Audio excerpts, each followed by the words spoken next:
রাজধানীর science laboratory এলাকায় আবারও সংঘর্ষে জড়িয়েছে ঢাকা কলেজ ও সিটি কলেজের শিক্ষার্থীরা।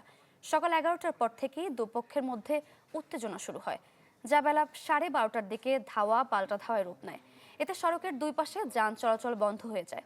তবে তাৎক্ষণিকভাবে সংঘর্ষের সুনির্দিষ্ট কারণ জানা যায়নি। ঘটনাস্থলে মোতায়েন রয়েছে আইন শৃঙ্খলা বাহিনী।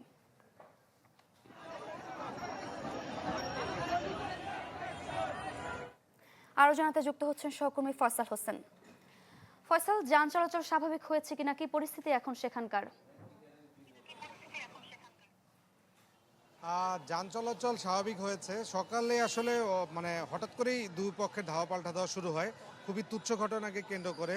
কারণ দুই পক্ষেরই অভিযোগ যে তাদের সহপাঠীদের মারধর করা হয়েছে। প্রথমে ঢাকা কলেজের শিক্ষার্থীরা সিটি কলেজে এসে তাদের যে সিটি কলেজের যেই প্লেটগুলো ছিল, নেম প্লেট, সেই নেম প্লেটটি খুলে নিয়ে যায়। এরপরে কিন্তু আবার সিটি কলেজের শিক্ষার্থীরা গিয়ে ঢাকা কলেজের শিক্ষার্থীদের ধাওয়া দেয়।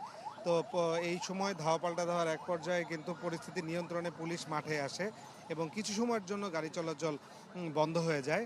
এরপর আবার কিন্তু কিছুক্ষণ আগের থেকে গাড়ি চলাচল স্বাভাবিক হয়েছে এবং এখন পরিস্থিতি একেবারেই স্বাভাবিক।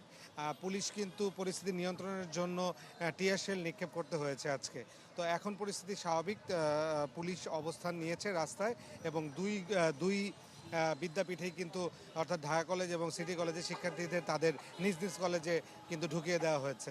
এই ছিল সর্বশেষ পরিস্থিতি ঢাকা কলেজ এবং সিটি কলেজের এইখান থেকে। ফয়সাল, ধন্যবাদ আপনাকে। দর্শক, ঢাকা কলেজ এবং সিটি কলেজের সংঘর্ষের বিষয়ে জানাচ্ছিলেন সহকর্মী ফয়সাল হোসেন। ব্রেকফাস্ট, টিফিন কিংবা স্ন্যাক টাইমে মজাদার আয়োজন মানে অল টাইম ব্রেড।